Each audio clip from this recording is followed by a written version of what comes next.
하이델베르크 요리문답을 하심으로 주일 예배로 나아갑니다. 살았으나 죽었으나 당신의 유일한 위로는 무엇입니까? 살았으나 죽었으나 나의 몸과 영혼은 나 자신의 것이 아닙니다. 나의 몸과 영혼은 나의 신실하신 구주 예수 그리스도의 것입니다. 그리스도는 자신의 보배로운 피로 나의 모든 죄값을 완전히 치르셨습니다. 그리스도는 나를 마귀의 모든 권세에서 풀어주셨습니다. 또한 그리스도는 나를 지켜주십니다. 그리고 하늘에 계신 아버지의 뜻이 아니라면 내 머리에서 머리카락 하나도 떨어지지 않습니다. 참으로 모든 것은 나의 구원을 위해 합력하여 일합니다. 그리스도는 성령님을 통해 내게 영생을 보증해 주십니다. 또한 그리스도는 이제부터 진심으로 기꺼이 그리스도를 위해 살도록 나를 준비시키십니다. 아멘. 이 위로 안에서 복을 누리며 살다가 죽기 위해 당신은 무엇을 알아야만 합니까? 다음 세 가지를 알아야만 합니다. 첫째, 나의 죄와 비참함이 얼마나 큰지 알아야 합니다. 둘째, 어떻게 내가 나의 모든 죄와 비참함으로부터 구원받는지 알아야 합니다. 셋째, 어떻게 내가 그러한 구원을 주시는 하나님께 감사해야 하는지 알아야 합니다. 아멘.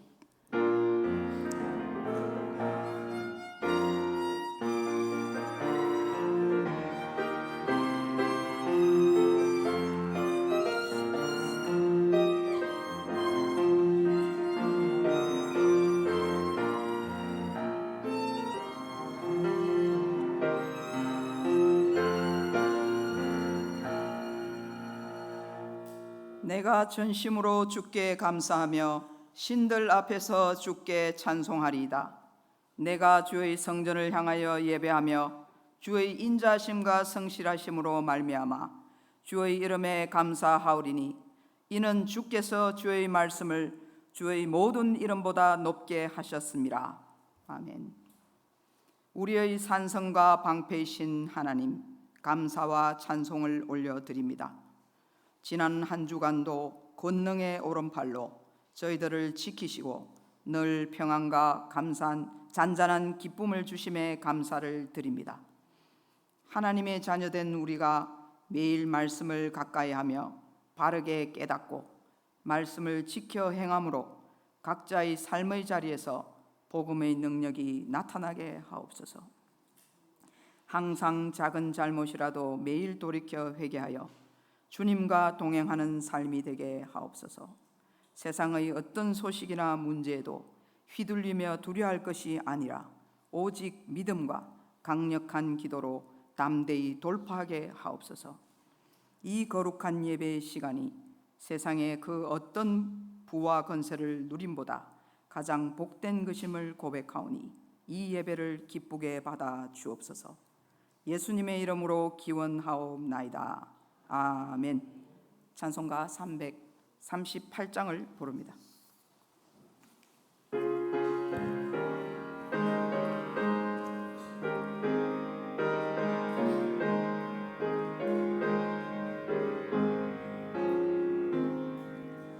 예수 우리 왕이여 이곳에 오셔서 우리가 왕께 드리는 영광을 받아 주소서. 우리는 주님의 백성, 주님은 우리 왕이라. 왕이신 예수님 오셔서 좌정하사 다스리소서. 예수 우리 주시여 이곳에 오셔서 우리가 주께 드리는 찬양을 받아 주소서.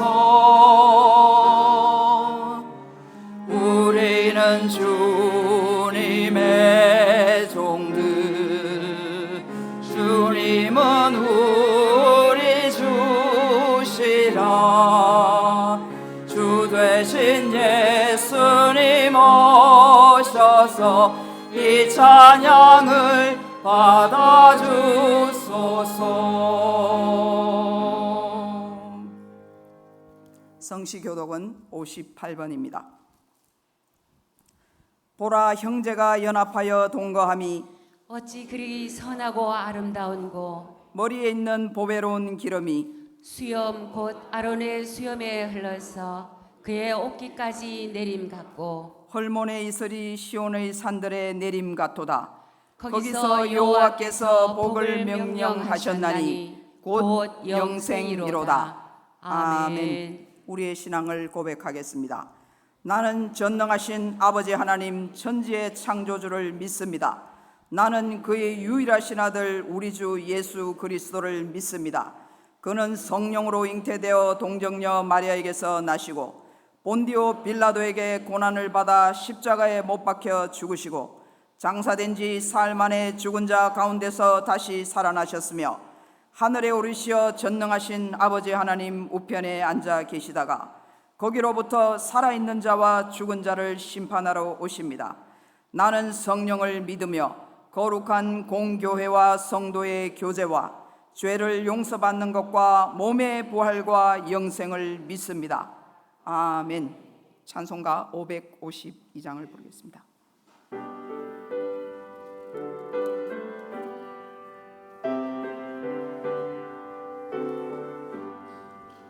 아침 해가 돋을 때 만물 신선하여라. 나도 세상 지낼 때 햇빛 되게 하소서. 주여 나를 도우사 세월 허송 않고서 어두운 세상 지낼 때 햇빛 되게 하소서. 새로운 광음을 보람 있게 지내고 주의 일을 행할 때 햇빛 되게 하소서. 주여 나를 도우사 세월 허송 않고서 어두운 세상 지낼 때 햇빛 되게 하소서. 한 번 가면 안 오는 빠른 광음 지날 때 귀한 시간 맞춰서 햇빛 되게 하소서. 주여 나를 도우사 세월 허송 않고서 어두운 세상 지낼 때 햇빛 되게 하소서. 밤낮 주를 위하여 몸과 마음을 드리고 주의 사랑 나타내 햇빛 되게 하소서.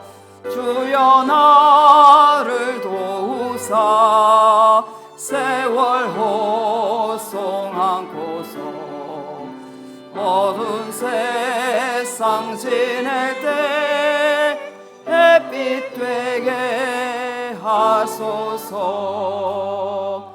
아멘.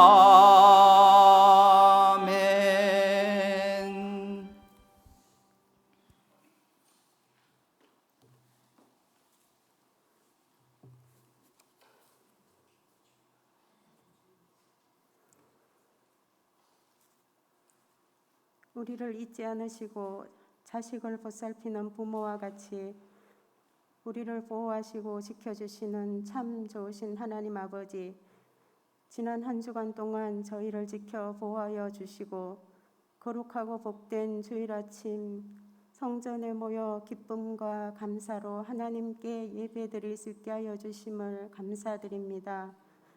기도로 열어야 할 우리의 삶이 나의 교만함으로 인해 주님을 잊게 하니 용서하여 주옵소서.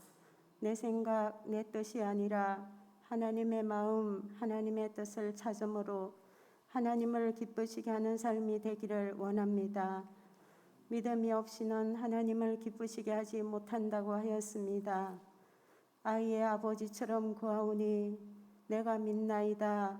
나의 믿음 없는 것을 도와주소서. 우리도 에녹처럼 믿음으로 하나님과 동행하며 살다가 하나님이 데려가시는 복을 받게 하옵소서. 날마다 우리 짐을 지시는 우리의 구원이신 하나님을 찬송하며 예수 그리스도 이름으로 기도합니다.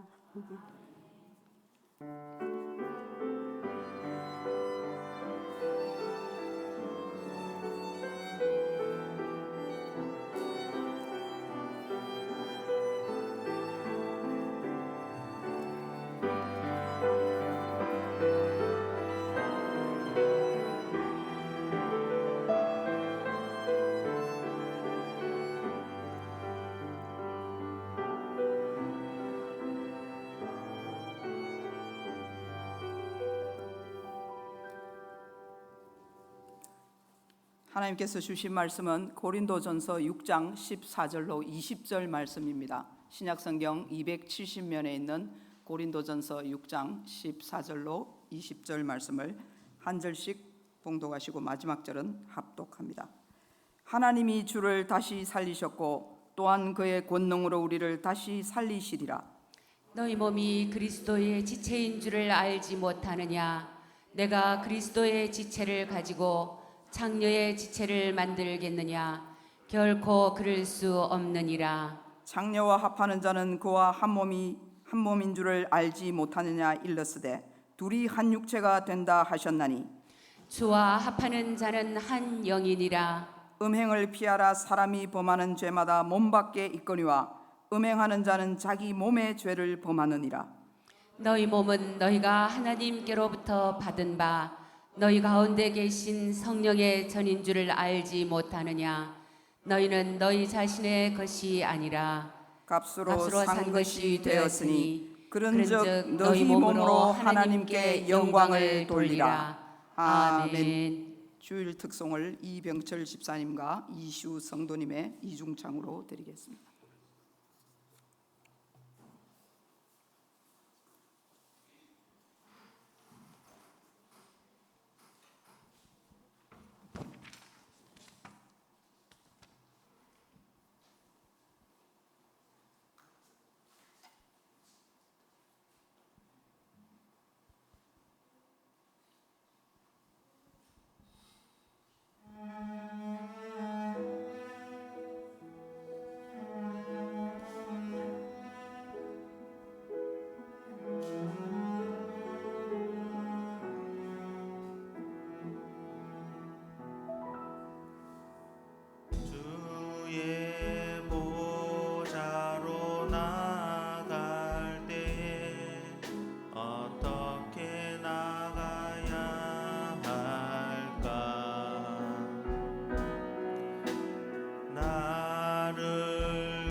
사랑 힘입어 나갑니다.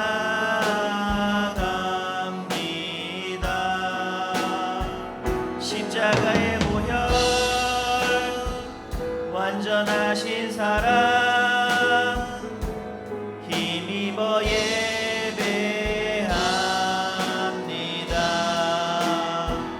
십자가의 보혈 완전하신 사랑 힘입어 나갑니다.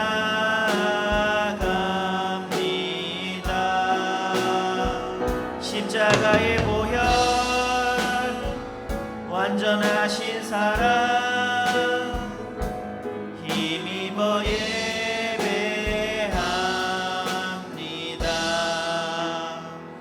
십자가의 보혈 완전하신 사랑 힘입어 나갑니다.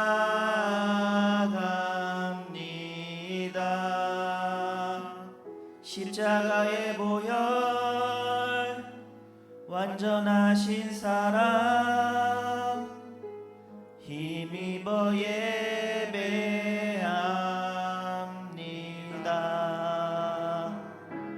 힘입어 예배합니다.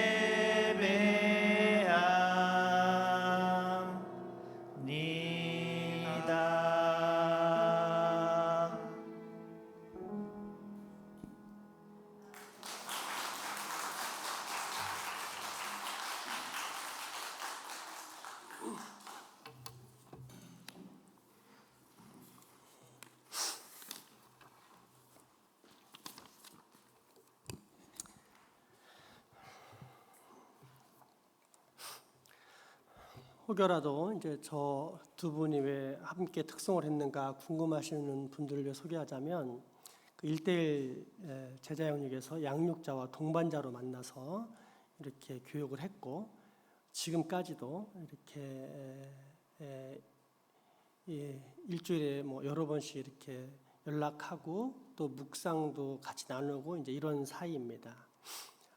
이게 교회죠, 그죠?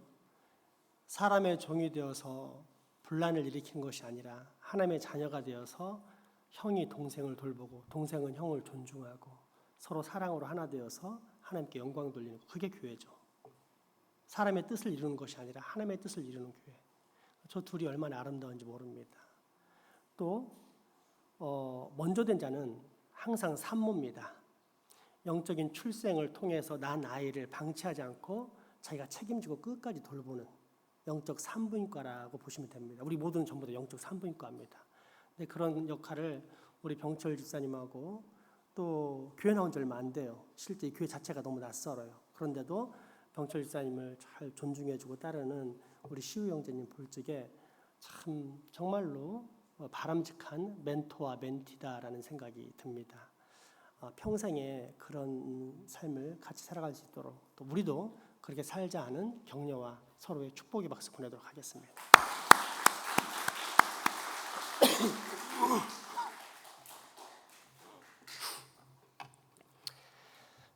지난 주일까지 우리는 그리스도에 대해서 배웠습니다. 그리스도는 기름 부음을 받은 자라는 뜻이고, 기름 부음 받은 자는 하나님께서 어떤 특별한 일을 감당하도록 하는 사람이라고 했습니다. 그렇게 예수님께서 기름 부음을 받고 그리스도로서 행하신 세 가지 직분은 선지자, 제사장, 왕의 일인데, 이 모든 직분들은 결국 십자가로 연결되고 십자가에서 완성되었습니다. 이것이 하이델베르크 제31문답의 내용입니다. 그런데 놀라운 것은 이어지는 32문답에서 예수님을 믿는 우리도 그리스도인, 즉 기름 부음을 받은 자라고 부른다는 사실입니다. 하이델베르크 31문답을 연이어서 읽어보겠습니다. 왜 하나님의 아들은 그리스도 곧 기름 부음을 받은 자라고 불립니까? 왜냐하면 성자 하나님은 성부 하나님에게서 임명을 받고 또한 성령 하나님으로 기름 부음을 받았기 때문입니다. 그래서 우리의 으뜸 가는 선지자와 교사로서 우리에게 우리의 구원에 대한 하나님의 은밀한 계획과 뜻을 온전히 계시해 주십니다. 또한 우리의 대제사장으로서 자기의 몸을 단 한 번의 희생제물로 드리셔서 우리를 구속하셨으며 하나님 아버지 앞에서 항상 우리를 위해 간구하십니다. 그리고 우리의 영원한 왕으로서 자신의 말씀과 성령으로 우리를 다스리시며 나아가 자신의 말씀과 성령으로 우리를 위해 얻으신 구원 안에 우리가 머물러 있도록 우리를 지켜주시고 붙들어 주십니다. 아멘. 그런데 왜 당신은 그리스도인이라고 불립니까? 왜냐하면 믿음으로 내가 그리스도의 한 지체가 되었으며 또한 그것을 통해 내가 그리스도의 기름 부음에 참여하고 있기 때문입니다. 그래서 그리스도의 이름을 고백하며 나는 나 자신을 그리스도에게 감사의 산 제물로 드립니다. 또한 이 세상에서 선한 양심으로 나는 죄와 마귀에 맞서서 싸웁니다. 그리고 오는 세상에서 나는 그리스도와 함께 모든 피조물을 영원히 다스릴 것입니다. 아멘. 아멘. 이 그리스도인, 즉 기름 부음의 원리는 간단합니다. 오늘 성시에서도 교독한 바 있는 시 133편을 보면 아론의 머리에 기름을 붓는 장면이 나오는데 대제사장 아론의 머리에 기름을 부으니까 그 기름이 수염을 타고 흘러내립니다.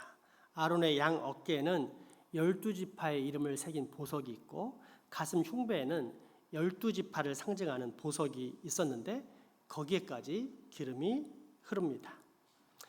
이때 대제사장의 수염을 타고 흘러내린 그 기름의 향기가 아론의 몸을 휘감고 그의 몸을 향기롭게 하는데 이것은 기름의 향기가 아론에게서 그치는 것이 아니라 12지파에게 두루 미친다는 사실을 상징적으로 나타냅니다.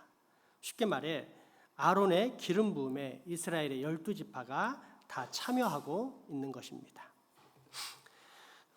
아론의 기름 부음이 이스라엘 전체의 참여를 상징한다면 예수님께서 받으신 성령의 기름 부음은 교회 전체의 참여를 의미합니다. 교회의 머리이신 그리스도께서 성령으로 기름 부음을 받으셨기 때문에 예수 그리스도를 구주로 믿어 예수님과 연합된 우리도 성령님의 기름 부음을 받습니다. 머리 대신 그리스도께서 성령의 충만한 기름 부음을 받으셨다면 그분의 몸인 우리 하나님의 거룩한 영이 임하시는 성전인 나도 그 기름 부음에 동참하게 되는 것은 너무도 당연한 결과 아닙니까? 그렇게 우리는 지난 5년 동안 참 교회로서의 정체성을 회복하고자 우리 교회 목표를 저렇게 성전 건축으로 삼아온 것입니다. 우리 교회 표어인 주님, 우리로 하나님의 성전을 건축하게 하옵소서를 만든 성구인 고린도전서 3장 16절, 17절의 말씀을 다시 한번 봉독해 봅시다.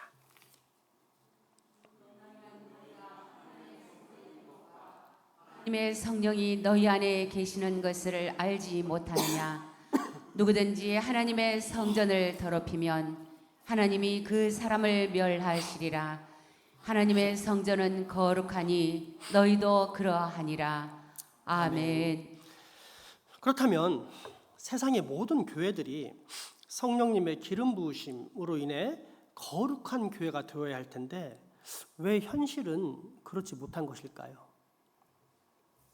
하이델베르크 요리문답의 주 저자로 알려진 자카리아스 우르시누스는 가시적 교회의 이러한 모순에 대해 마태복음 22장 7장의 9절을 인용하면서 하이델베르크 요리문답 해설서에서 다음과 같이 기록해 놓았습니다. 그리스도인에게는 두 종류가 있다. 하나는 겉으로만 그렇게 보이는 자들이요, 또 하나는 진정으로 그리스도인인 자들이다. 겉모양뿐인 그리스도인들은 세례를 받아 부르심을 받은 자들과 한 무리에 속해 있으나 회심하지 않은 상태에 있는 자들로서 외식자들, 그 이상 아무것도 아닌 자들이다. 성구 한번 읽어볼까요? 청함을 받는 자는 많되 택함을 입은 자는 적으니라. 나더러 주여 주여 하는 자마다 다 천국에 들어갈 것이 아니요. 아멘. 한마디로 가라지인데 이는 알곡이 변질된 것이 아니라 처음부터 교회를 회방하기 위해 사탄이 뿌려놓은 씨앗으로서 주님이 추수하실 때까지는 알곡과 함께 자란다는 뜻입니다. 때문에 가시적 교회는 이 가라지들로 인해 이 땅에서는 결코 완전한 교회의 모습을 갖출 수 없는 것입니다. 그렇다면 또 궁금합니다. 알곡, 진짜 그리스도인은 어떤 모습일까요? 이어지는 설명에서 자카리아스 우르시누스는 마태복음 5장, 야고보서 2장 말씀을 통해 다음과 같이 말하고 있습니다.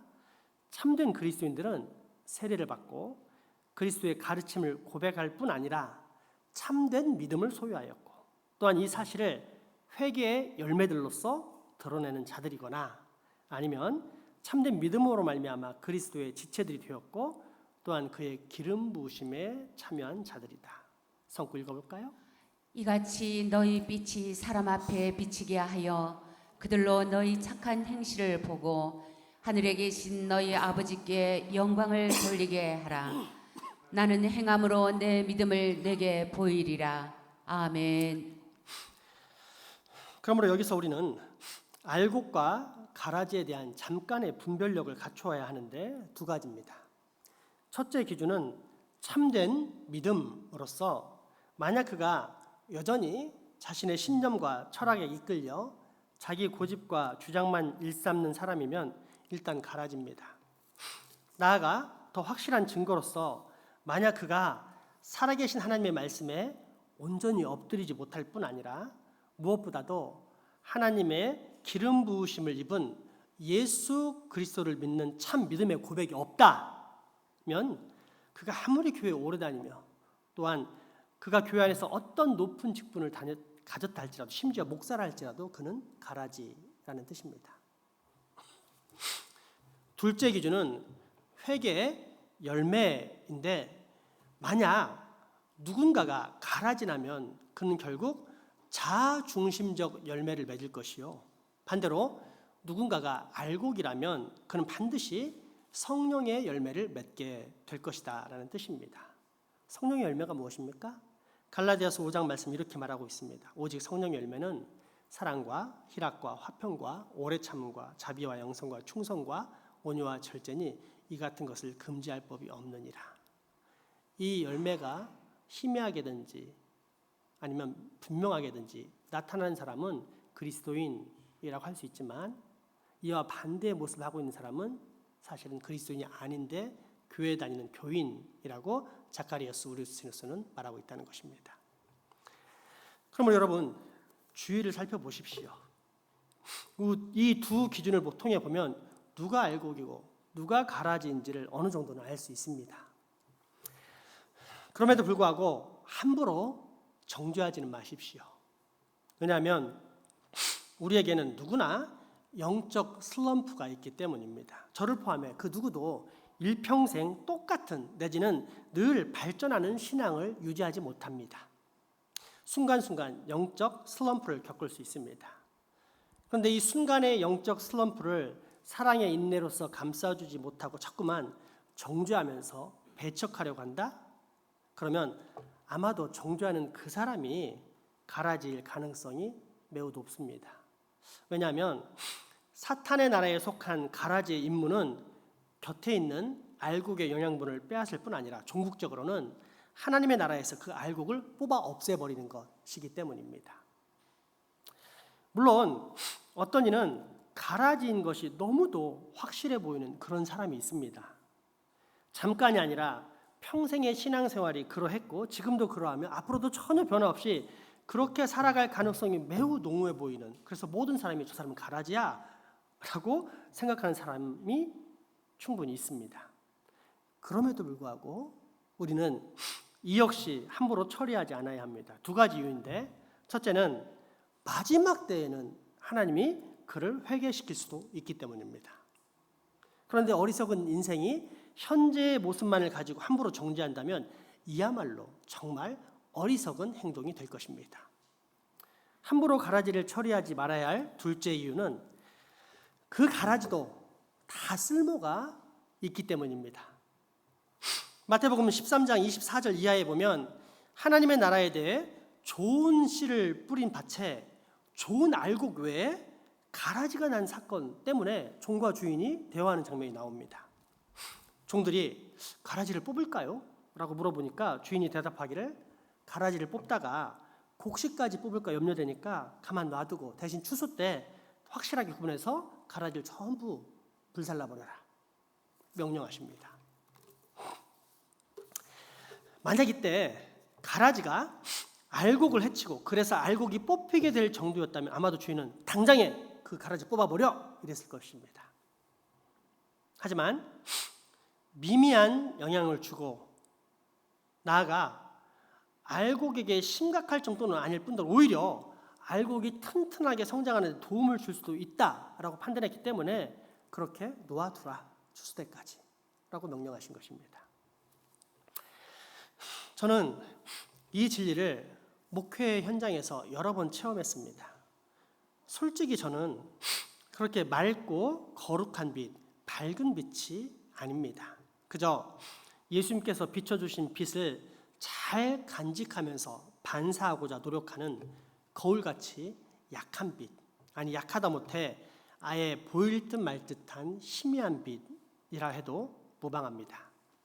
그래서 이러한 희미한 빛으로 제대로 하나님의 영광을 드러낼 수 있을까 하는 생각이 들 때도 참 많습니다. 그런데 재미있는 것은 이런 보잘것없는 빛마저도 하나님은 사용하시는데 그 방법이 참으로 흥미롭다는 것입니다. 여러분 여기서 제가 잠깐 여러분이 맞출 수도 있을 만한 퀴즈를 하나 드리겠습니다. 희미한 빛이 밝은 빛이 되게 할 수 있을까요? 없을까요? 문제를 좀 더 쉽게 내겠습니다. 희미한 빛을 밝은 빛처럼 보이게 하려면 어떻게 하면 될까요? 네? 맞습니다. 똑똑해요, 나연 집사님. 주변이 어두워지면 됩니다. 본의 아니게 저는 그동안 20여 년의 목회 현장에서 다소 도드라진 목사로 비춰졌는데 그 이유는 제가 만나는 모든 성도들로 하여금 좋은 게 좋다 이런 식으로 행동하지 않고 언제나 하나님께서 싫어하시는 죄를 멀리하게 하고자 만들었는데 제 안에 그렇게 살아있는 조그만 희미한 거룩한 빛 때문에 제가 그렇게 도드라진 적이 있습니다. 이 미미한 빛이 얼마나 영향력이 있을까요? 사실 밝기로 따지면 있으나마나 할 정도입니다. 그런데 이 희미한 빛이 매우 밝게 보일 때가 있었는데 그것은 바로 가라지들이 연합할 때입니다. 죄성에 물든 인간들, 죄악의 지배를 받고 어둠에 쌓인 사람들이 혹여라도 그 빛에 자신의 치부가 드러날까 봐 몰려들자 이 어둠에 의해서 오히려 제가 가진 희미한 빛이 매우 환하고 또렷하게 밝혀졌습니다. 정말 보잘것없는 사소한 빛이지만 짙은 어둠이 몰려오니까 희미한 빛이 마치 한밤중에 갑자기 뜬 태양처럼 온 주위를 환하게 비추게 된 것입니다. 때문에 역설적이지만 저는 가라지도 다 쓸모가 있다는 사실을 충분히 깨달을 수 있었습니다. 그러니 우리는 아주 특별한 죄악이 발생하지 않는 한 함부로 우리의 힘으로 가라지를 정죄하고 처리하는 일을 매우 조심해야 할 것입니다. 아무튼 우리는 이처럼 교회 안에 알곡과 가라지, 진짜 그리스도인과 거짓 그리스도인이 있다는 사실을 냉정하게 인정할 수 있어야 합니다. 왜냐하면 그래야만 교회가 교회답지 못하고 엉망이다라고 느껴질 때 지나치게 실망해서 교회를 떠나고 심지어 예수님을 떠나는 그런 미련한 일은 없을 것이기 때문입니다. 그리고 이에 못지않게 반드시 깨달아야 할 중요한 사실이 또 하나 있는데 그것은 어차피 가라지는 사탄의 씨앗이니 지나친 신경은 삼가고 대신 알곡들, 진짜 그리스도인들이 어떻게 하면 그 이름처럼 성령의 기름 부음 받은 자로서 살아갈 수 있을까에 대한 고민을 하는 것입니다. 어떻게 하면 우리가 거룩한 그리스도인으로 살아갈 수 있을까요? 그런데 이 답변은 의외로 간단합니다. 지금까지 배운 걸 잘 생각해 보십시오. 기름 부음 받은 후 그리스도로서 선지자와 제사장과 왕으로 서셨던 예수님처럼 우리 또한 그리스도인으로서 이 땅에서 선지자와 제사장과 왕으로 살아가면 되기 때문입니다. 먼저 선지자입니다. 구약의 선지자를 생각하면 쉽습니다. 하나님을 떠나 잘못된 길로 가고 있는 이스라엘 민족에게 그대로 가면 심판당한다, 멸망한다, 돌아와라! 라고 명했던 구약의 선지자들입니다. 그러므로 그리스도인들에게 있어서 선지자적인 위엄이란 우리의 구원의 필수적인 하나님의 참된 교리를 깨닫고 시인하며 고백하는 것입니다. 쉽게 말해 하나님의 뜻을 올바로 깨달아 하나님을 하나님으로 인정하고 고백하면서 살아가는 것입니다. 그러므로 이 세상의 선지자로서 우리는 반드시 내가 거한 모든 처소에서 하나님을 알려야 합니다. 그게 선지자의 사명입니다. 하나님이 살아계신다는 사실. 이대로 가면 사람은 심판을 받아 영원한 멸망 가운데 들어갈 수밖에 없는 죄인이라는 사실. 그러나 하나님께서 주신 구원의 길인 예수 그리스도를 영접하면 구원받게 된다는 사실. 그리고 예수님께서 곧 다시 오신다라는 사실을 전파하며 살아야 합니다. 이것이 그리스도인의 선지자적인 삶인데 마태복음 10장 말씀은 이러한 그리스도인의 정체성을 다음과 같이 밝혀줍니다. 내가 너희에게 어두운 데서 이르는 것을 광명한 데서 말하며 너희가 귀속말로 듣는 것을 집 위에서 전파하라. 몸은 죽여도 영혼은 능히 죽이지 못하는 자들을 두려워하지 말고 오직 몸과 영혼을 능히 지옥에 멸하실 수 있는 이를 두려워하라. 참새 2마리가 한 아사리온에 팔리지 않느냐. 그러나 너희 아버지께서 허락하지 아니하시면 그 하나도 땅에 떨어지지 아니하리라.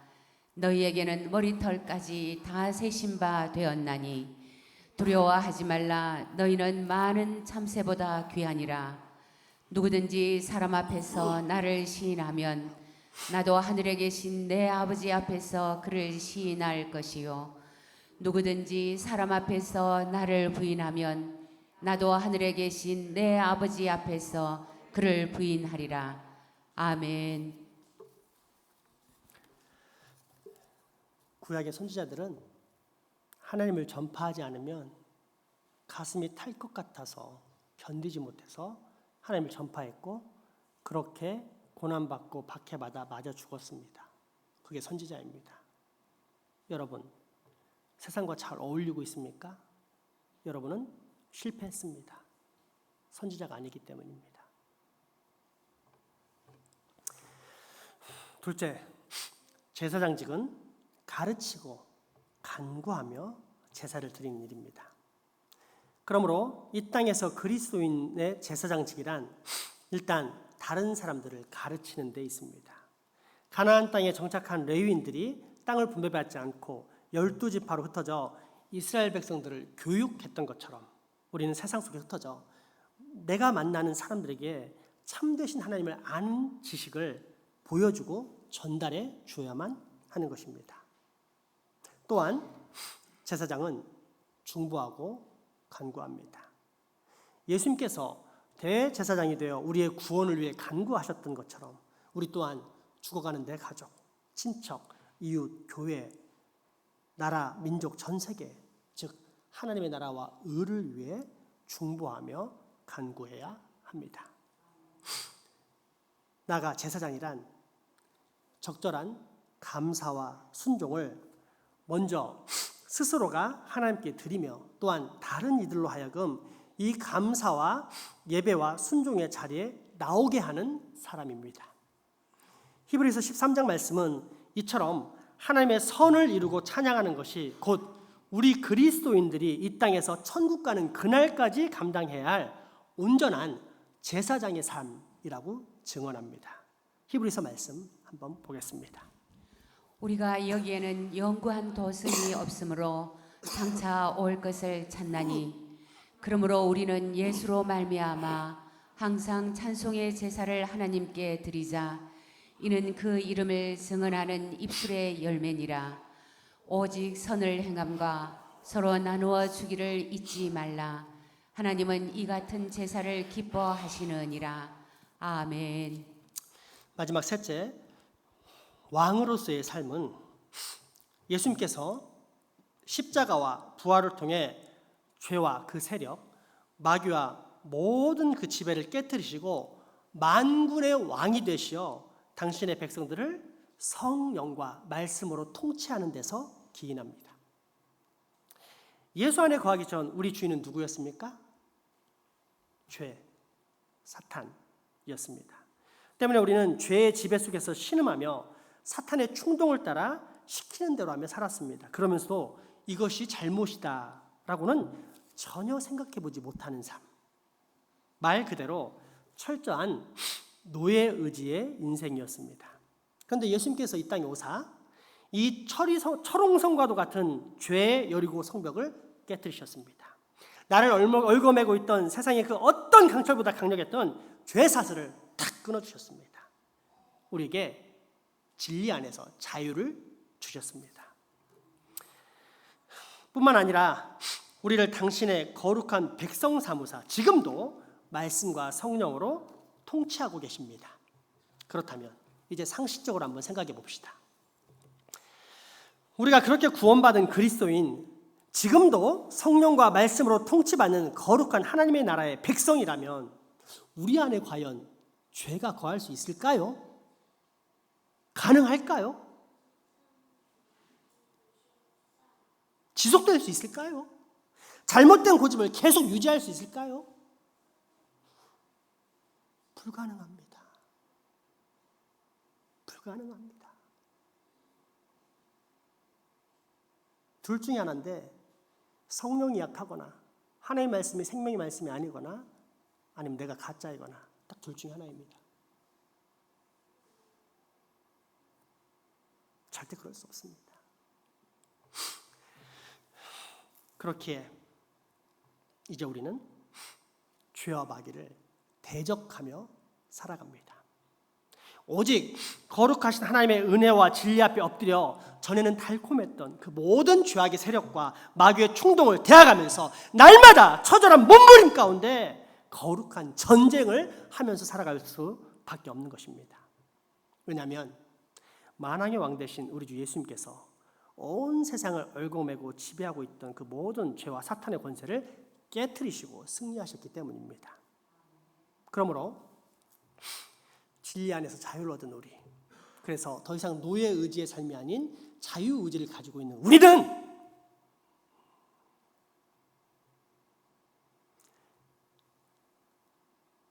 예수 그리스도는 왕을 모시고 사는 부왕이기 때문에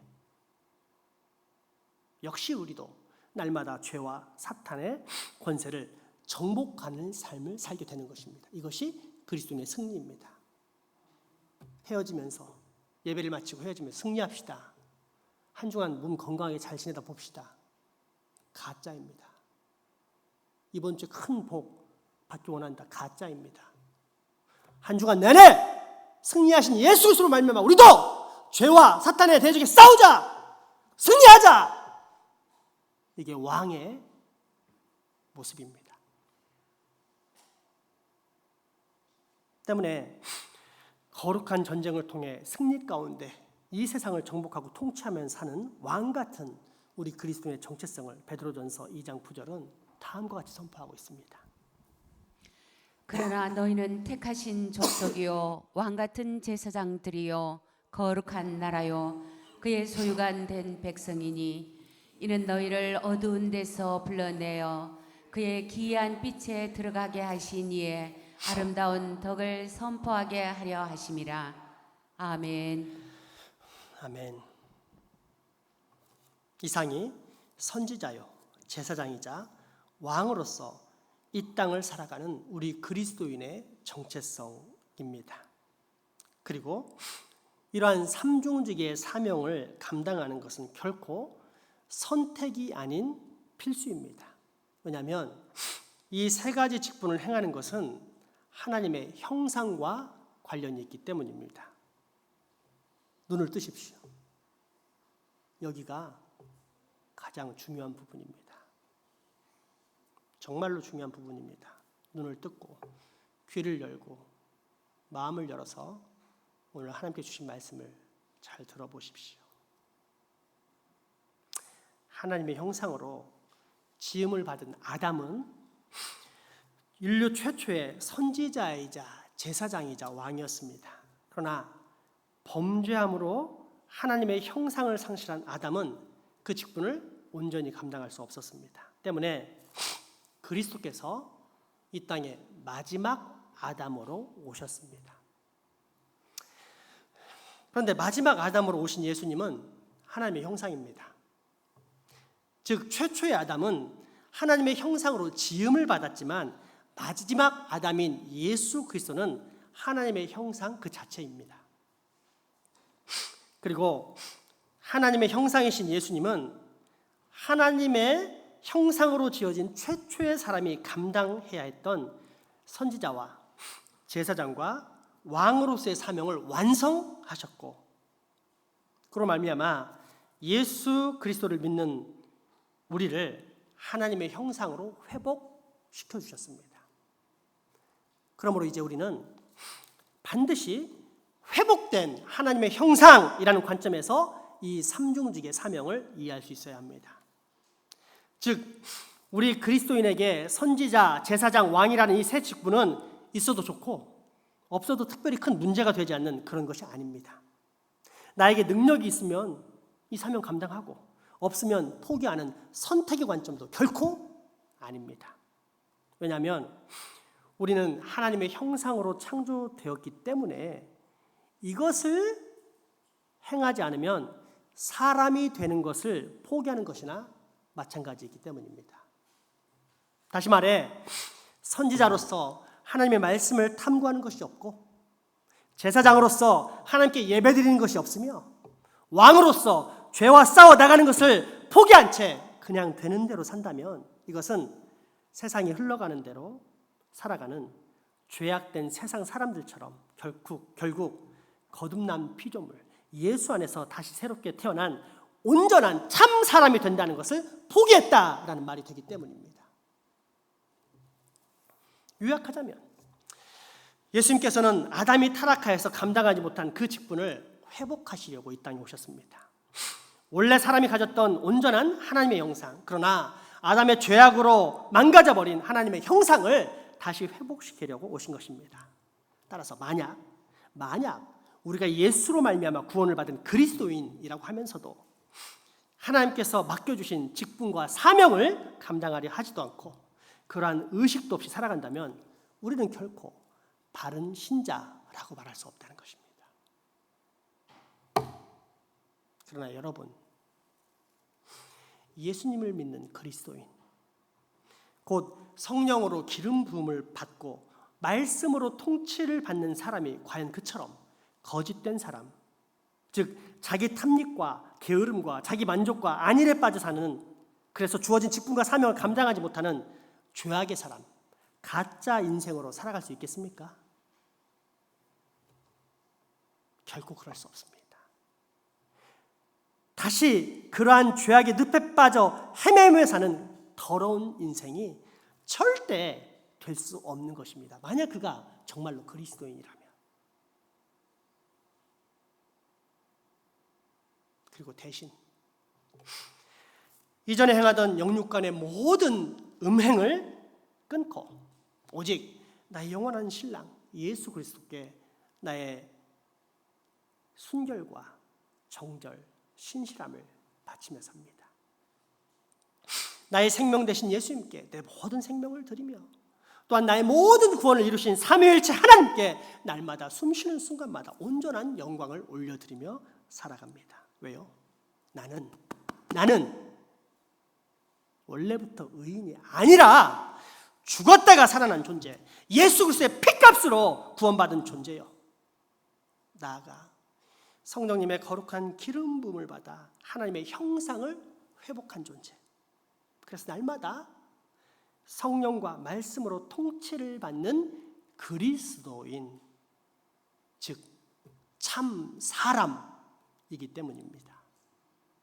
오늘 본문은 바로 이 사실을 우리에게 정확하게 말해주고 있습니다. 고린도전서 6장 14절 말씀입니다. 하나님이 주를 다시 살리셨고 또한 그의 권능으로 우리를 다시 살리시리라. 너희 몸이 그리스도의 지체인 줄을 알지 못하느냐? 내가 그리스도의 지체를 가지고 창녀의 지체를 만들겠느냐? 결코 그럴 수 없느니라. 창녀와 합하는 자는 그와 한 몸인 줄을 알지 못하느냐? 일러스되 둘이 한 육체가 된다 하셨나니 주와 합하는 자는 한 영이니라. 음행을 피하라.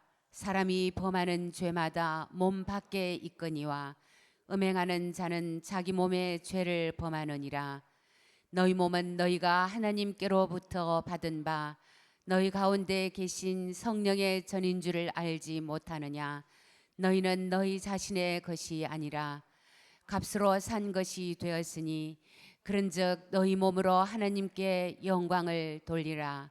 아멘. 여러분, 우리 신앙생활의 실패가 어디에서 시작되는지 아십니까? 성경은 분명히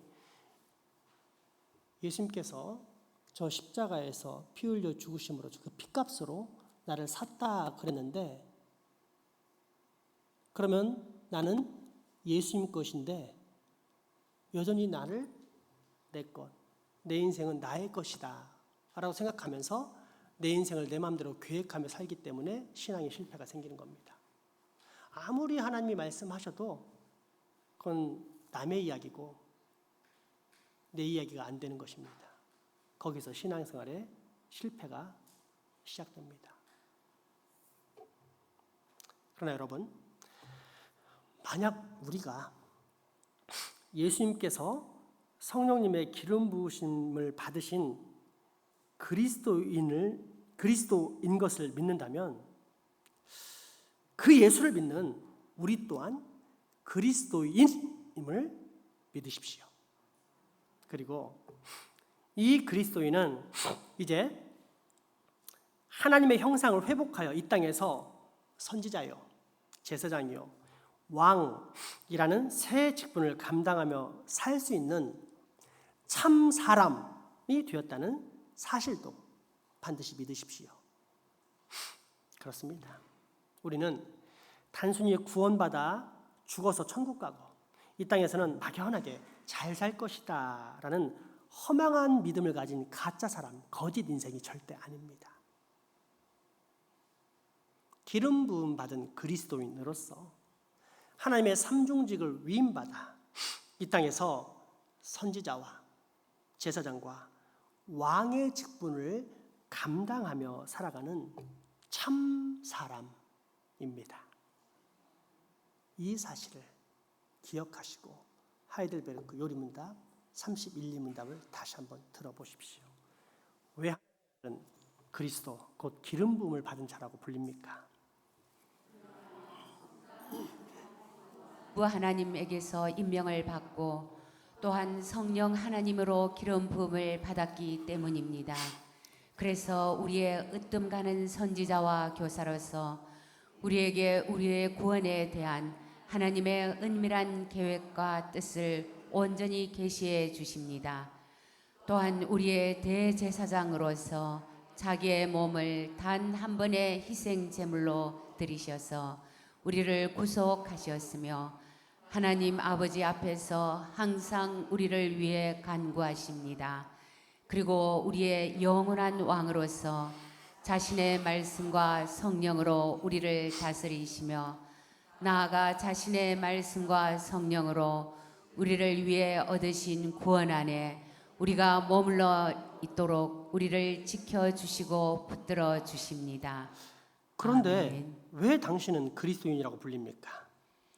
왜냐하면 믿음으로 내가 그리스도의 한 지체가 되었으며 또한 그것을 통해 내가 그리스도의 기름 부음에 참여하고 있기 때문입니다. 그래서 그리스도의 이름을 고백하며 나는 나 자신을 그리스도에게 감사의 산 제물로 드립니다. 또한 이 세상에서 선한 양심으로 나는 죄와 마귀에 맞서서 싸웁니다.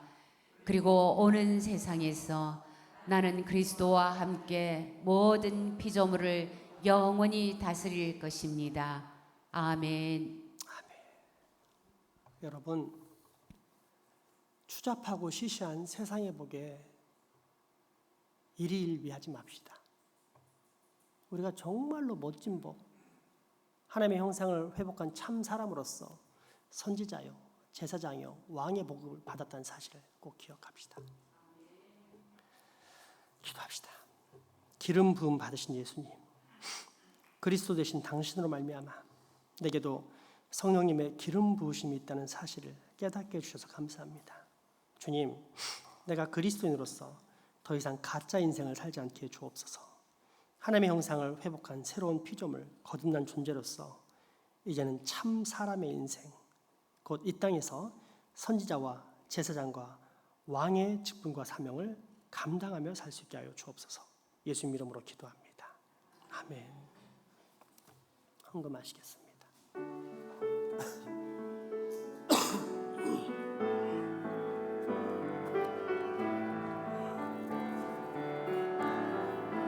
내게 있는 양을 꼭 가주게 가져와 그걸 위해 일맞추고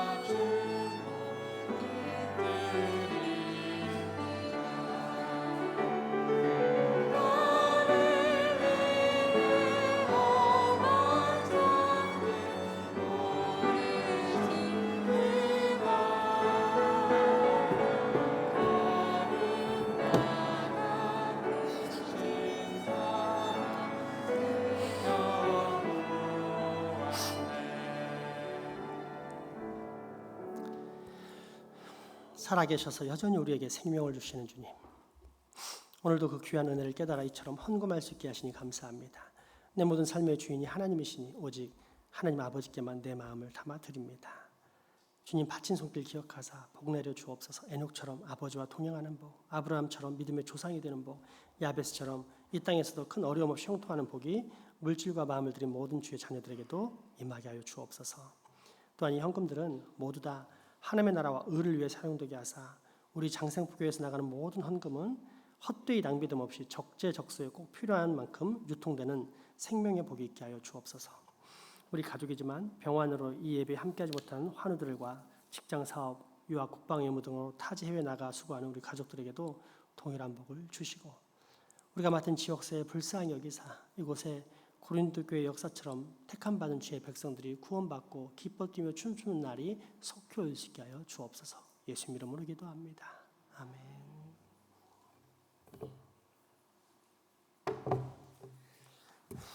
교회 소식 전해드립니다. 예배 후에 당회에 있습니다. 1대1 제자영역 훈련 희망자 신청을 9월 말까지 받습니다. 황수철 총무에게 연락하셔서 신청해 주시기 바랍니다. 매주 목요일 오전 10시에 자녀 양육을 위한 독서 모임이 있습니다. 졸업 교재라는 건 뭐냐면 이미 끝난 건데요. 마음을 다루면 자녀의 미래가 달라진다. 현재는 뭐라고 했냐면 하나님이 주는 최고의 선물 성이야기 하고 있습니다. 차기 교재는 어린이 성경 통독 연구를 하고 있습니다. 여러분, 방금 설교를 들어서 알겠지만 제사장으로서 가르치려면 선지자처럼 하나님의 뜻을 온전히 알아야 됩니다. 그래서 이런 모임에 참여를 하는 게 정상입니다. 그러니까 시간이 없고 직장 다니고 하면 어쩔 수 없겠죠. 그러나 시간이 있다 그러면 참여를 하기 바랍니다. 우리가 배워야 할 건 무궁무진합니다. 저 20년 동안 하나님을 알아왔지만 아직도 몰라가지고 항상 이 강단에 엎드리면 주여 내가 당신을 모르겠나이다 고백하고 기도를 시작합니다. 여러분, 하나님을 알려고 하지 않으면 그건 죄입니다. 정확히 말씀드립니다. 알아야 합니다. 가정 예배 견습 신청이 있습니다. 다름 아니라 가정 예배를 어린아이를 데리고 잘 드리지 못하는 분들을 위해서 내가 가르쳐 주겠다 해서 이제 시작을 했는데, 생각해 보니까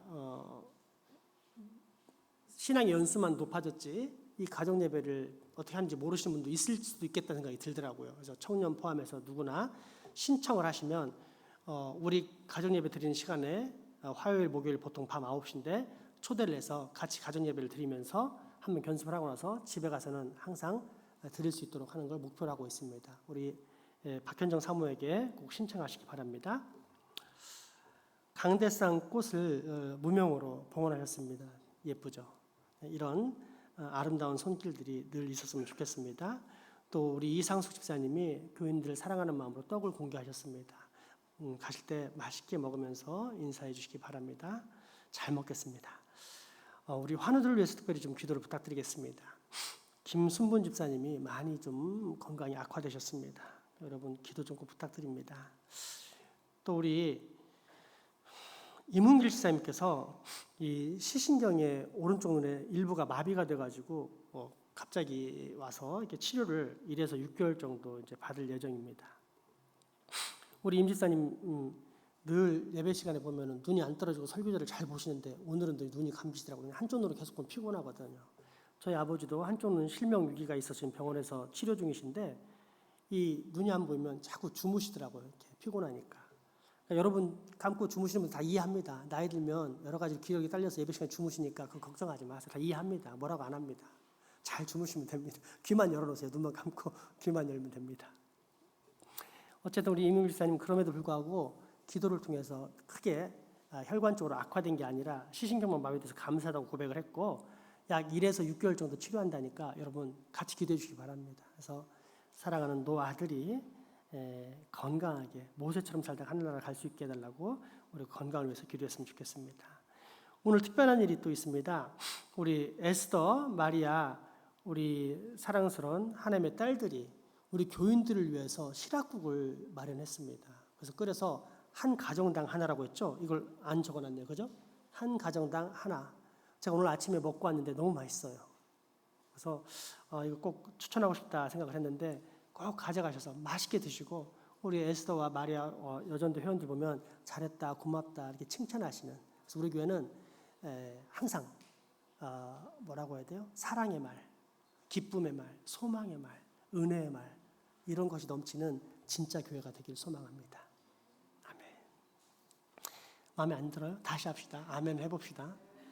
사랑의 말, 칭찬의 말, 기쁨의 말, 소망의 말 예수님이 우리 주인 되시는 그런 말들만 하며 삽시다. 아멘. 마지막 찬양합시다.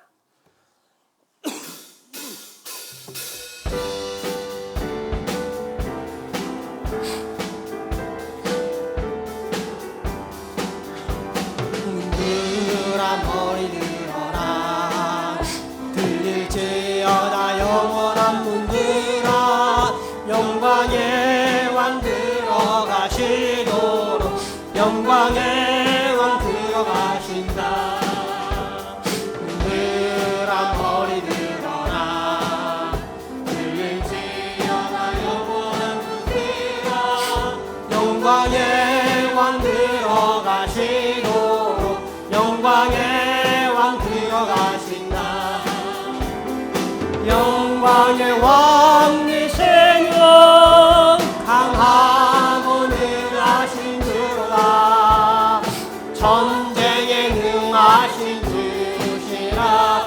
나 찬양 위대하신 왕 왕께 만세의 왕께 만세. 당신은 영광의 왕이라. 우리 왕께 만세를 올려드립시다. 왕께 만세,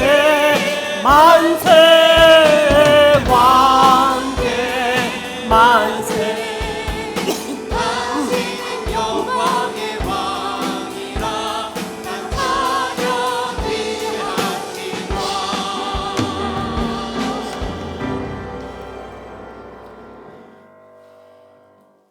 우리 주 예수 그리스도의 은혜와 하나님의 크신 사랑과 성령님의 교통하심이 이제 후로 예수 그리스도를 믿는 믿음으로 말미암아 성령님의 기름 부으심을 받은 그리스도인으로서 선지자와 제사장과 왕의 직분과 사명을 날마다 기쁨으로 감당하며 살겠다라고 다짐하고 결단하는 여기 모인 모든 주의 자녀들의 머리 위와 가정, 이웃 그리고 후손들에게 지금부터 영원토록 함께 하시기를 간절히 축원하옵나이다.